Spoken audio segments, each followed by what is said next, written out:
Boa noite, povo de Deus. Paz seja convosco. Eu vi essa igreja nascer, só isso.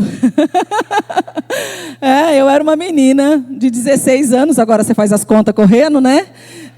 E eu vim assistir o pastor Josué pregar numa garagem. Então eu assisti esta igreja nascendo. E estou muito honrada de estar aqui hoje com vocês, nesses 30 anos da Igreja do Evangelho Quadrangular do Jardim Paulista. Amém? Sempre muito receptiva, né? Os irmãos sempre nos recebendo muito bem, graças a Deus, por esse diaconato lindo que vocês têm, esses irmãos abençoados que vocês têm. Amém, irmãos? Vamos à palavra de Deus? Então vamos lá, no livro de Lucas, capítulo 22.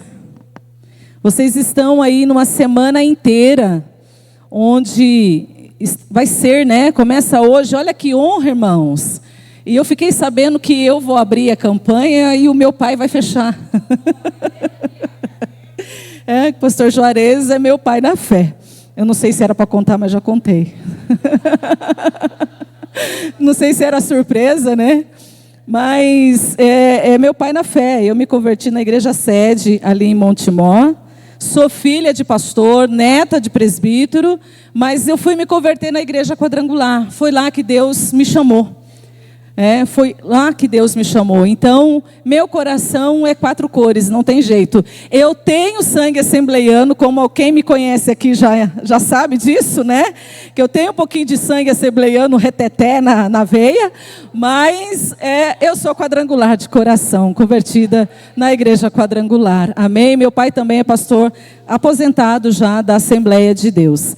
Lucas capítulo 22, versículo 39 em diante, onde Jesus está no Monte das Oliveiras. E saindo, Jesus foi, como de costume, para o Monte das Oliveiras, e os discípulos o acompanharam. Chegando ao lugar escolhido, Jesus lhe disse: orem para que vocês não caiam em tentação. Ele, por sua vez, se afastou um pouco e de joelhos orava, dizendo: Pai, se queres, afasta de mim este cálice. Contudo, não se faça a minha vontade, e sim a tua. Então apareceu um anjo do céu que o confortava. E estando em agonia, orava mais intensamente. E aconteceu que o suor dele se tornou como gotas de sangue caindo sobre a terra. Amém? Até aí, fecha os teus olhos. Senhor, essa é a tua santa e bendita palavra. Que ela venha de encontro, Senhor, aos nossos corações nesta noite. Que nada impeça de ser semeada em terreno fértil hoje, Pai. Que nós possamos recebê-la, ó Deus, com agrado realmente, dispostos a pôr em prática tudo aquilo que o Senhor nos ensinar, que o Senhor falar conosco. Por isso, Senhor, tira toda a distração, tira toda a preocupação, todo o cansaço, seja mental ou físico. Em nome de Jesus, afasta tudo que impede e atrapalha o Senhor de falar com cada um de nós nesta noite. Abra os ouvidos espirituais, em nome do Senhor Jesus, para a tua glória. Amém, Jesus. Amém. Antes de você se assentar, diga assim: eu estou aqui, porque o Senhor tem um propósito na minha vida. Amém. Pode se assentar. Aleluia. Por que falar de pé, não sentado? Porque quando você fala de pé, o som sai mais alto. Amém. Sai mais alto, sai. O diafragma funciona mais, né, irmãos? Amados, eu quero aqui compartilhar com vocês algo que Deus me deu dentro desta palavra de Jesus no Getsêmani. Eu não sou ninguém para ensinar ninguém, eu estou aprendendo muito ainda, depois de 30 anos de igreja, 30 anos servindo ao Senhor.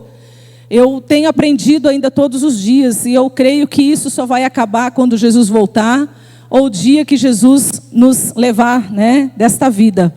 Porque como cristão, a gente na verdade está sempre se convertendo. Essa é a verdade. Se converte de uma atitude aqui, se converte de uma atitude ali. E aos poucos a gente vai sendo moldado por Deus e vai crescendo até se tornar a estatura de varão perfeito. Mas eu ainda não cheguei nessa fase não. Ainda tem muito ainda que crescer. 30 anos ainda foi pouco, preciso de mais 30. Preciso de mais 30. Mas aquilo que Deus já tem falado conosco, que Deus tem nos ensinado, eu quero compartilhar um pouco com vocês.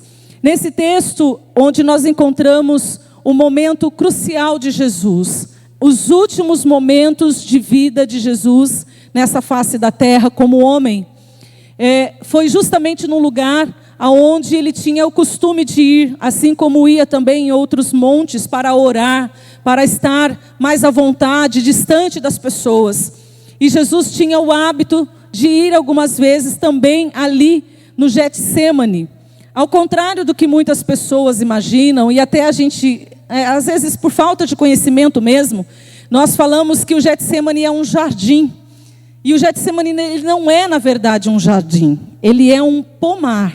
Assim como um pomar de uva, como um pomar de figos, como um pomar de tâmaras, o Getsêmani, ele é um pomar. E ali Jesus escolheu justamente aquele lugar para os últimos momentos da sua vida. Mas não foi em vão e não foi à toa, não foi por acaso que Jesus escolheu justamente aquele lugar. Ele poderia ter escolhido qualquer outro lugar para estar nos seus últimos momentos, antes dele ser preso, de ser julgado e condenado à morte. Ele esteve justamente lá, no Monte das Oliveiras, no no Monte das Oliveiras, no Getsêmani. Onde, aquele momento, Jesus, ele tem ali o momento de oração, o momento de entrega, ele leva alguns discípulos seus junto com ele, mas os seus discípulos não conseguem ficar acordados o tempo todo, e alguns acreditam até que seja pela opressão que se estavam sentindo naquele momento, eles não conseguem ficar acordados, mas Jesus, naquele momento, ele não tinha outra coisa a fazer, a não ser buscar a presença do Pai, para aquilo que ele havia de enfrentar ali, ele tinha que enfrentar adiante. E nós vemos então Jesus nesses momentos de agonia, e aí nem Mateus, nem Marcos relata, apenas Lucas fala de alguns detalhes importantes deste momento. Por exemplo, somente Lucas fala que Jesus ele foi consolado, confortado por um anjo, após a sua oração de agonia. Somente Lucas fala que Jesus, a sua agonia foi tão profunda, que Jesus suou gotas de sangue. E justamente esse detalhe que eu quero me ater nesse momento, porque é um detalhe muito importante. Jesus suar gotas de sangue justamente naquele lugar. Como estou falando para você, aquele lugar não é um jardim, é um pomar. E naquele pomar existe também um lugar onde as azeitonas, elas são produzidas após a colheita. E naquele lugar existe uma prensa, chamada, na verdade, Getsêmani, quer dizer prensa de azeite. Jesus não estava naquele lugar em vão. Era justamente o lugar onde ele tinha que passar os seus últimos momentos, porque era um lugar também profético. Amém? Era um lugar profético, era um lugar do cumprimento dos últimos momentos de Jesus, e tudo que ali estava em volta dele tinha a ver com o que ele estava passando e com o seu ministério. Então naquele momento Jesus soa gotas de sangue justamente naquele lugar, e aquele lugar ele ficava de frente com o templo. Ele não ficava num lugar qualquer, ele ficava de frente com o templo. E você vai entender daqui a pouquinho por que esse lugar ficava de frente com o templo. Por que Jesus escolheu aquele lugar. E de acordo com os costumes e de acordo com o que se produz da azeitona, a azeitona é um dos alimentos mais completos que existem. E é um dos frutos que mais se aproveita, é a azeitona. Ela, quando ela é colhida, colhida, as pessoas passam fazendo a colheita da azeitona, eles colocam essa azeitona, pelo menos era assim na época de Jesus, eles colocam essas azeitonas em sacas, vão colocando dentro de sacos e mais sacos de azeitona, para que depois seja tirado daquela azeitona o primeiro azeite, que seria as primícias. Esse primeiro azeite não é feito de qualquer jeito, de qualquer forma. Existe a prensa de azeite naquele lugar, mas a primeira a leva de azeite, o primeiro azeite era feito de uma forma diferente. De que forma era feito? Era colocado um saco em cima de outro saco. Ou seja, azeitona sobre azeitona. Ou seja, carne sobre a carne. E ali era retirado o seu primeiro azeite, as primícias. Aquele azeite, ele era separado para levar até o templo. Esse azeite não poderia ser consumido. Ele não poderia ser vendido, ele não poderia ser guardado, ele tinha que ser levado diretamente para o templo, para acender o candelabro ou a menorá, que nós conhecemos, né, da tradição judaica. A primícia da azeitona era levada para o templo, carne sobre a carne. Foi exatamente o que aconteceu com Jesus. Naquele momento em que ele está no Getsemane, ele então sente o peso de todo o nosso pecado. A nossa carne sobre a carne dele. As nossas falhas, as nossas fraquezas sobre ele. E naquele momento Jesus então sente o peso de tudo aquilo que ele tinha que carregar em nosso favor. Ele carregou o meu pecado, o seu pecado, as suas dores, as suas falhas, as minhas falhas, ele carregou sobre ele. Então, da mesma forma que a azeitona era carne sobre a carne, Jesus também foi colocado sobre ele todos os nossos pecados.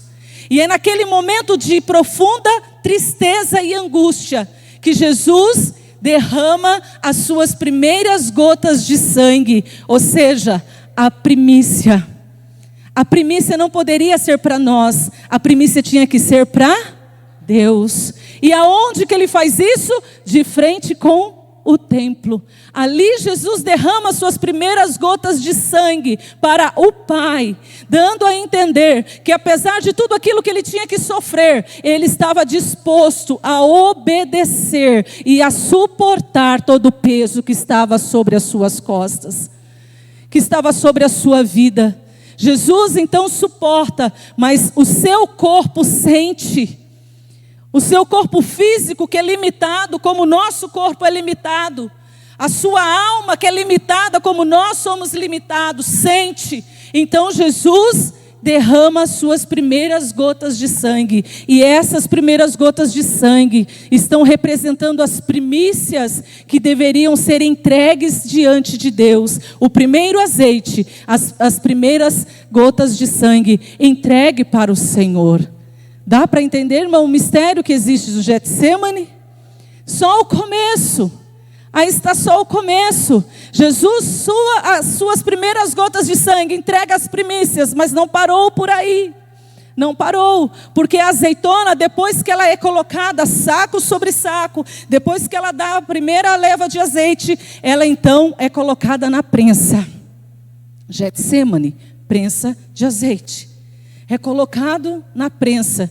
E ali ele é pressionado, o fruto da azeitona é pressionado. E ele dá então um segundo azeite. Ele já não é mais um azeite extra virgem. Ele já não é mais a primícia. Mas ele é o azeite agora usado para alimento. Esse azeite é que vai temperar a salada, esse azeite que vai fritar o alho com a cebola, esse azeite que vai fazer o pão, é esse azeite que vai nas receitas dos judeus. Esse azeite é, em segundo lugar, é o alimento. Quando Jesus é pressionado, Jesus então se torna o nosso alimento. Amém?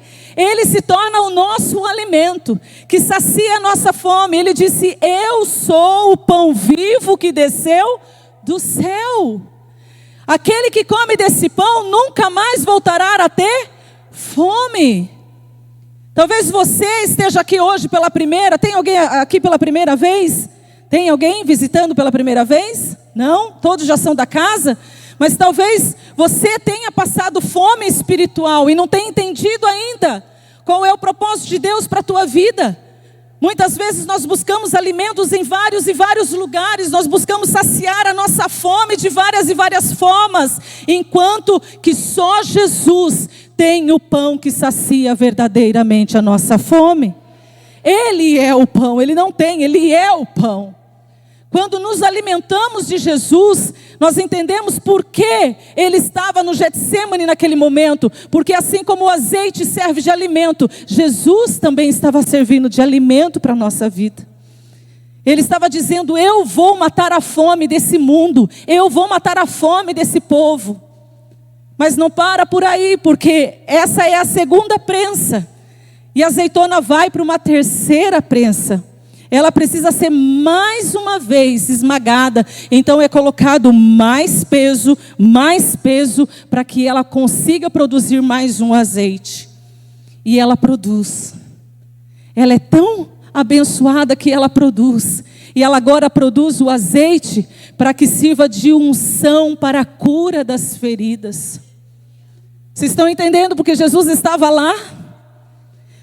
Jesus estava lá porque hoje Ele é a nossa cura.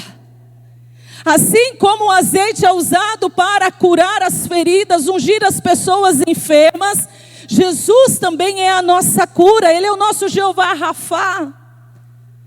Ele é aquele que cura as nossas enfermidades, tanto do corpo como da alma.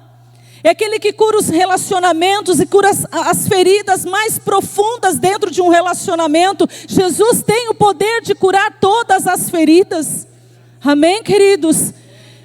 Por isso que Jesus estava no Getsemane. Havia um propósito, porque Deus queria mostrar para nós tudo o que é possível fazer com as azeitonas e tudo que Jesus representa para a nossa vida hoje. E aí então eles vão fazer mais um processo. Não parou no terceiro processo. Ela vai ser espremida, ela vai ser moída, ela vai ser esmagada mais uma vez. Ela vai passar por esse processo de novo. Coloca-se a azeitona já quase um bagaço, né? Coloca ela de novo lá na prensa e ela vai ser pressionada novamente. E ali ela vai liberar mais um azeite. Ela vai produzir mais um pouco de azeite. E sabe para que serve agora esse terceiro azeite? Quarto azeite já. O quarto azeite, ele serve para acender as lâmpadas do templo. As lâmpadas das casas, as lâmpadas das casas. Esse quarto azeite já vai produzindo mais, irmãos, não é o quarto não, o quarto é o sabão, esse é o quinto. O quarto azeite, ele produz o sabão.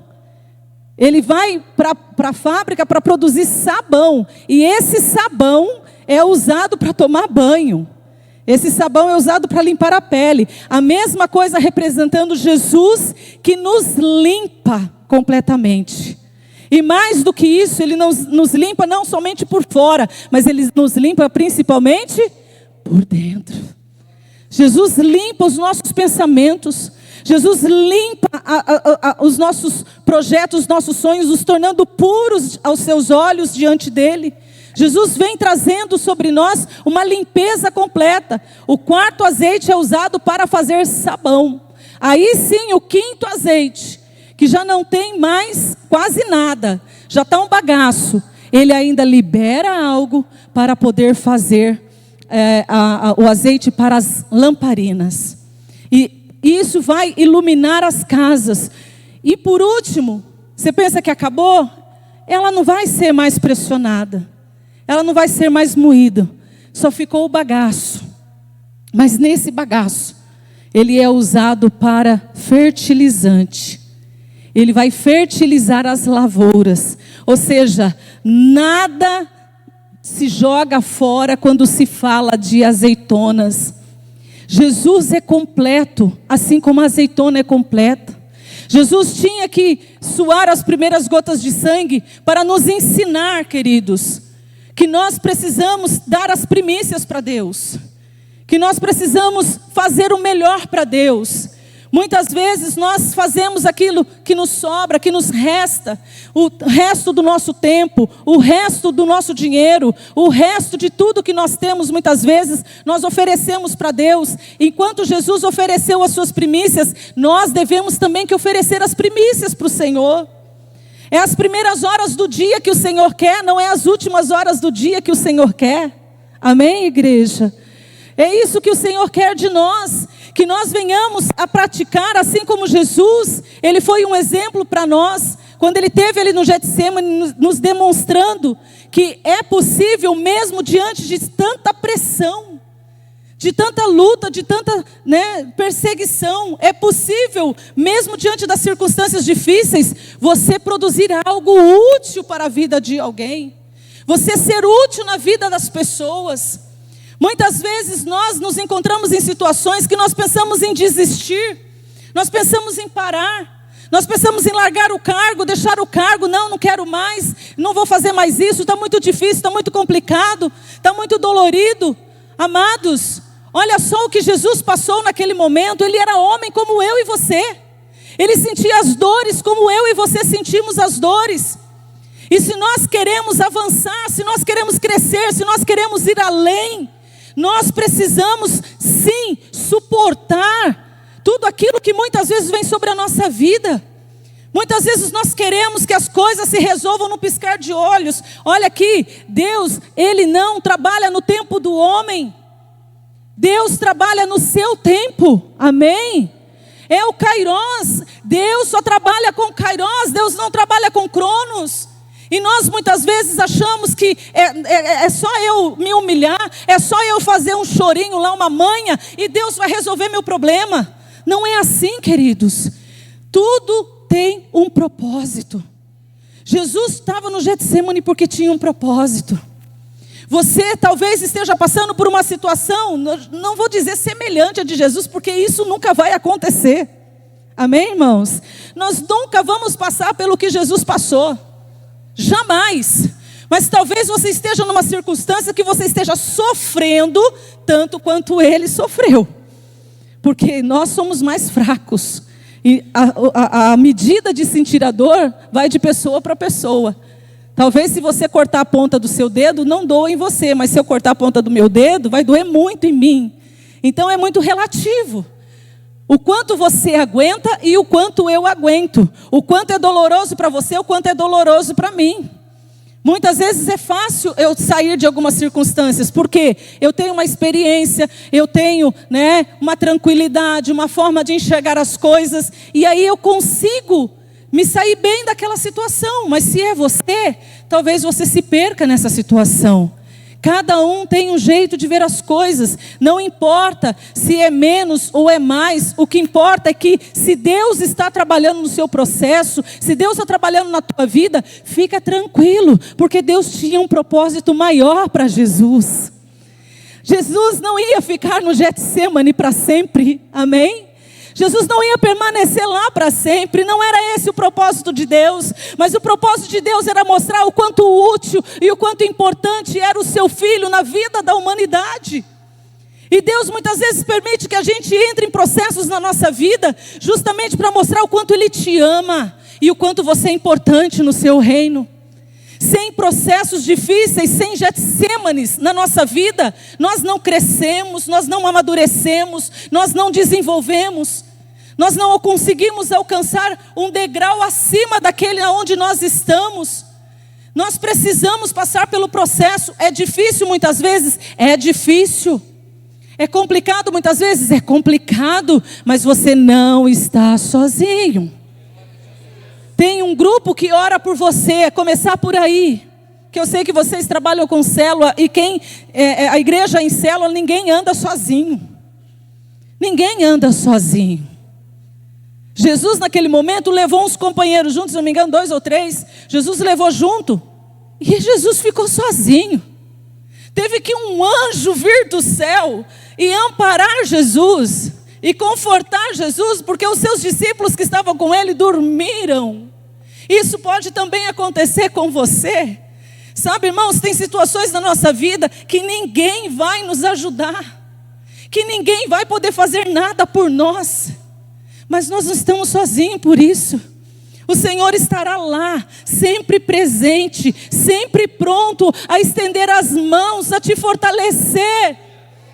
Ele sempre estará pronto a te confortar. O anjo do Senhor sempre estará com você.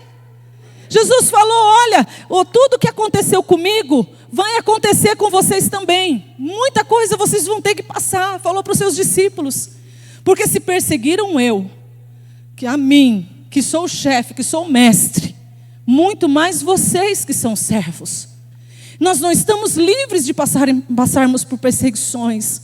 O que acontece é que nós hoje vemos um evangelho sendo pregado, sendo ensinado, que é um evangelho fácil, que é um evangelho que, é só oba-oba, é só prosperidade, é só bênção, é só coach, olha para frente, pensa na sua mente, pensa nisso, pensa naquilo, pensa positivo.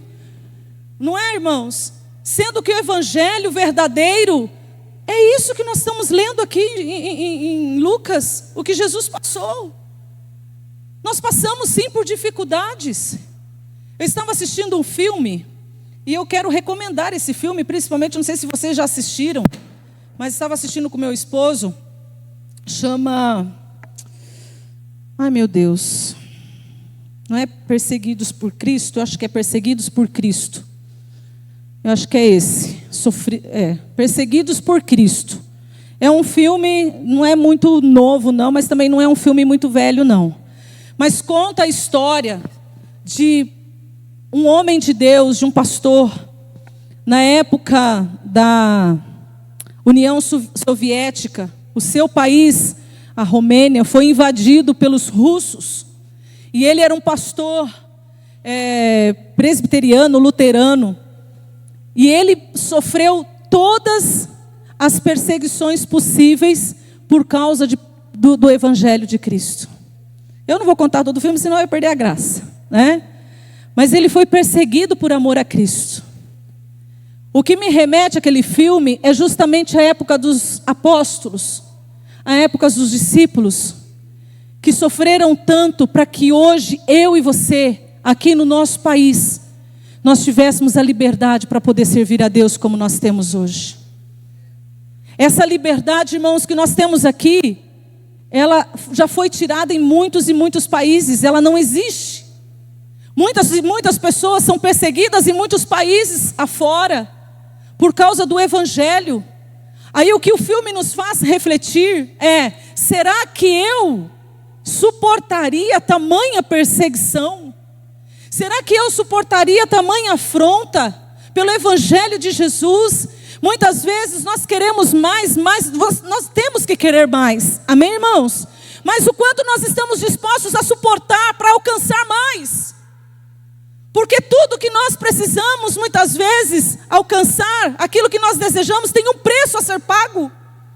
E nós não vamos alcançar se nós não pagarmos o preço que temos que pagar por aquilo. Jesus pagou o preço pela nossa salvação, amém? Você não precisa mais pagar preço pela salvação. Mas você tem que pagar preço para ser a luz do mundo hoje. Você tem que pagar preço para levar Jesus para as pessoas e elas serem alimentadas por Jesus. Você tem que pagar preço para ser um instrumento de Deus, para que a palavra chegue no coração das pessoas e a palavra limpe elas de dentro para fora, para que elas se convertam. Você tem que pagar preço para você alcançar seu marido para Jesus, alcançar seus filhos para Jesus, alcançar talvez a sua esposa para Jesus, alcançar seus irmãos para Jesus. Você tem que pagar o preço. Não apenas esperar que o pastor ore. O pastor vai orar. É lógico que Deus pode usar a vida dele, não duvido disso. São homens e mulher de Deus aqui nesse lugar, amém, irmãos? Isso é uma bênção na sua vida, tenho certeza disso. Mas é aquilo que eu já falei anteriormente, tem coisas que ninguém vai poder fazer por você. É você que tem que fazer. Ninguém podia passar pelo que Jesus passou, para que Ele hoje fosse o que Ele é para nós. E ninguém vai passar pelo processo que você tem que passar, para você alcançar aquele tão sonhado emprego, aquele tão sonhado lugar. Para você alcançar a sua família para Jesus, para você alcançar a cura, para você alcançar um casamento abençoado. Há coisas que nós precisamos fazer para que Deus possa operar em nossas vidas. Tem coisas que dependem de nós, não depende de Deus. Nós muitas vezes colocamos toda a responsabilidade nas mãos de Deus. E hoje essa super graça fala isso. Já ouviu falar da super graça? A hiper graça. Não é nem super, é hiper. É hiper graça. Você não precisa fazer mais nada. Senta aí, espera tudo cair do céu. Irmãos? Depois você me conta. Vamos colocar dois na corrida, né? Um que senta e espera e o outro que ora, jejua, batalha, obedece, submete. Amém? Faz a vontade de Deus, cumpre o propósito de Deus. Vamos ver quem é que chega lá. Quem que você acha que vai chegar lá? Quem que você acha que vai ser abençoado? Nós temos que cair fora desse tipo de coisa, irmãos. É o relativismo. O relativismo religioso, o relativismo do evangelho. Nós temos que cair fora disso. Porque esse relativismo está matando a igreja. Está matando muitos cristãos. Que não importa o que você faça. Não importa qual seja o seu comportamento. Não importa se você está em pecado, se você está errado. O que importa é a sua consciência para com Deus. Eu vou mostrar para você aonde que está a nossa consciência para com Deus aqui, ó. Aqui está a nossa consciência para com Deus. Tem pessoas que elas se negam a mudar o seu comportamento. Elas se negam a mudar o seu pensamento, as suas práticas. Quando na verdade Jesus veio justamente para isso. Ele veio justamente para dizer, olha, não façam a sua vontade, mas façam a vontade do meu Pai que está nos céus. Olha, se você não negar a si mesmo, tomar a sua cruz e me seguir, você não é digno de mim. Mas tem pessoas que se negam a deixar as suas práticas, dizendo, Deus ainda não tocou no meu coração. Não sei por que eu estou falando isso. Deus ainda não tocou no meu coração para mudar isso. Deus ainda não tocou no meu coração para abandonar aquilo. Deus já falou na sua palavra, não tem mais o que contrariar. É como teve uma vez que chegou na nossa igreja, uma mulher, e ela pediu para mim orar, para que o namorado dela voltasse para casa. Aí eu falei assim, mas orar para que o namorado volte, né? Tá bom, vamos orar, mas o que aconteceu? Eu quis saber o que aconteceu. Ela falou assim, é que a verdade é assim, ele deixou a esposa, deixou a família, é sério isso, irmão, é verdade, e veio morar comigo, mas agora, a mulher dele conseguiu convencer ele a voltar para casa, voltar para a família. Falei, você quer que eu ore? Tem certeza? Porque ela é casada com ele? É casada com ele. Você não é casada com ele? Não, não sou casada com ele. Falei, então eu vou orar para Deus abençoar o casamento dele. Eu vou orar para... Ela ficou vermelha, roxa, azul, acho que ela queria voar na minha garganta. Ela ficou doida da vida. Falei, irmã, tem coisa que a gente não tem que orar. Ah, mas eu orei para esse sentimento sair do meu coração. Que sentimento? Que eu tenho pela pessoa comprometida. E Deus não tirou esse sentimento, eu já ouvi isso também. Deus não, irmãos, o nosso coração tem que ser sujeito ao Espírito. O nosso coração é enganoso. O nosso coração mente para nós. E nós temos que permitir o Espírito Santo trabalhar na nossa vida, a ponto de nos moldar e tirar tudo aquilo que atrapalha o Espírito Santo de fazer a obra completa em nós, amém? Como eu falei aqui no começo para vocês, Deus ainda está trabalhando em mim. Tem coisas em mim que precisam ser ainda trabalhadas pelo Espírito Santo. Nós precisamos ser moldados dia após dia, mas eu não posso praticar coisas no dia a dia, sabendo que o Espírito Santo desagrada, e eu continuar no erro, continuar no erro, continuar no erro, e muitas vezes esse erro não é nem algo pessoal, algo que diz respeito à sua personalidade, talvez seja algo que envergonhe o Evangelho de Cristo, que envergonhe a palavra de Deus, que distancia as pessoas. A palavra de Deus fala assim, é necessário que venham os escândalos. E vocês devem estar acompanhando na mídia aí, quantos escândalos. Meu Deus, irmãos. Quantos escândalos? É necessário que venha, irmão, não fique escandalizado não. Porque vai acontecer. E vai acontecer mais escândalos do que você está vendo hoje. Você vai ver muitos outros escândalos. Mas a Bíblia fala assim: ai daquele, o próprio Jesus falando, ai daquele por quem vem os escândalos. Então os escândalos são necessários, sabe para quê? Para separar o joio do trigo. É nessa hora que o joio é separado do trigo. Vai acontecer uma colheita final? Vai, mas já está acontecendo de pouquinho em pouquinho. O Senhor está trabalhando no meio da sua igreja, no meio do seu povo, e está tirando os lobos do meio, está tirando os bodes do meio. Sabe por quê? Porque não se sujeitam à vontade de Deus. Não se sujeitam à palavra de Deus. Jesus é nosso exemplo de sujeição. Jesus é nosso exemplo de sofrimento. Talvez você tenha que abrir mão de algo que você tanto quis, tanto desejou, para fazer a vontade de Deus. Mas faça, porque você não vai se arrepender, porque Deus não vai deixar você perder algo sem antes retribuir muitas vezes mais daquilo que você entregou. Não tenha medo.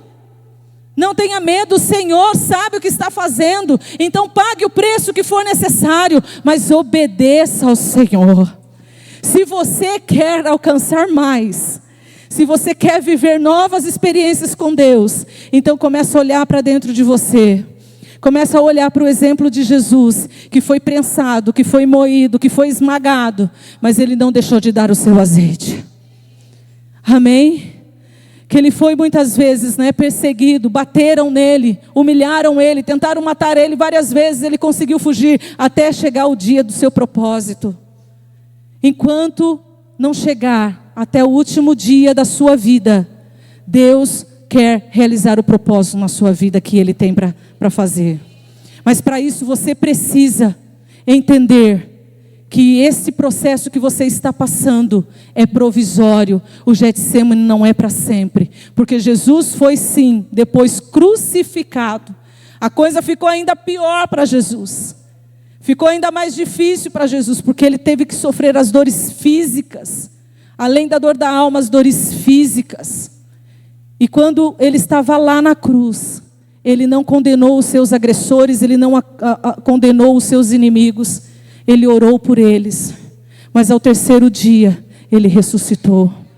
Ele teve depois de 40 dias seu corpo glorificado. Hoje Ele está à destra do Pai e Ele intercede por nós. Ele disse, olha, vão perseguir vocês, mas tenham bom ânimo porque eu venci.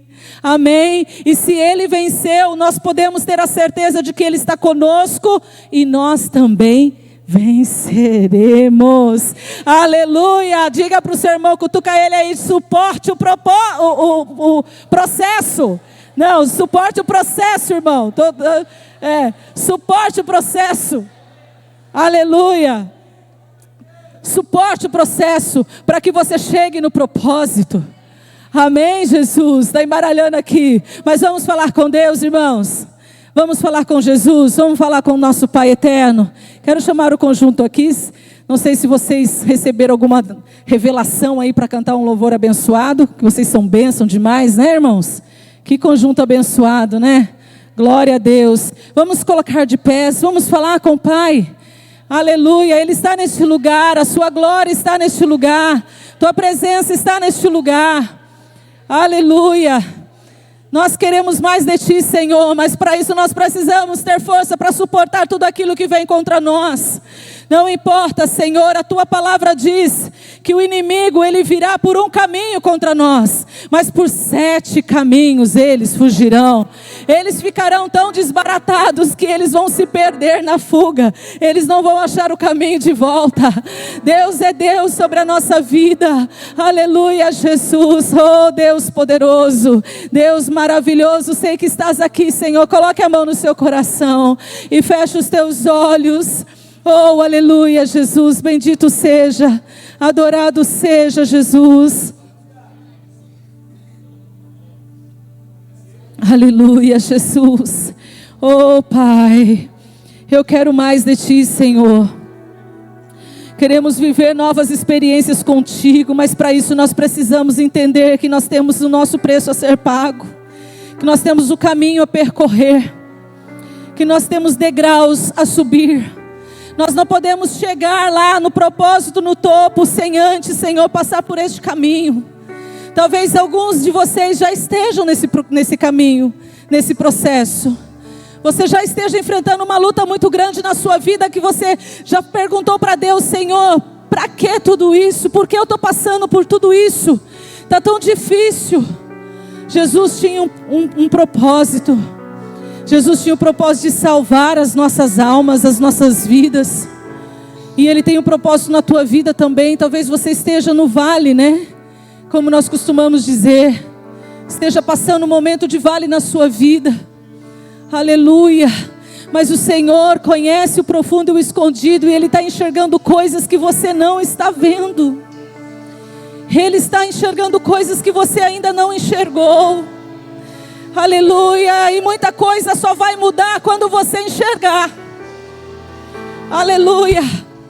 Às vezes nós ficamos bitolados pensando apenas uma coisa, de olho apenas uma circunstância. E Deus quer nos revelar muito mais. Mas a gente não consegue olhar para cima, só olha para os lados.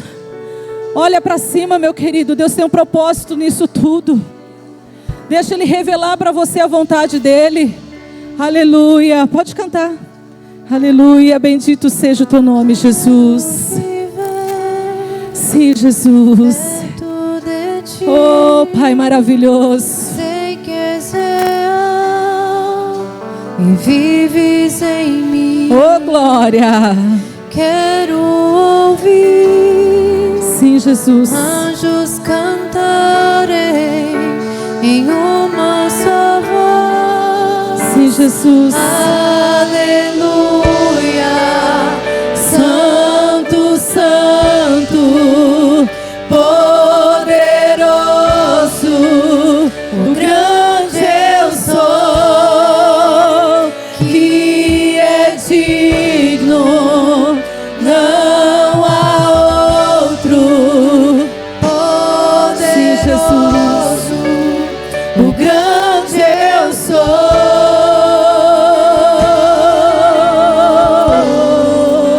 O grande eu sou. Oh, lelelele, xalabalalá, selelele, salabalalás. Oh, Deus poderoso, santo tu és, Senhor. Santo tu és, Senhor. Sim, Jesus. Perto de ti, É, Pai. o mundo amar, Oh, glória. sem nele ficar. Ver ossos secos, convido outra vez. Oh, glória a Deus. Em uma só voz. Ele está aqui. Aleluia. Santo, Santo, poderoso, O grande eu sou, que é digno, não há outro. Poderoso, o grande eu sou.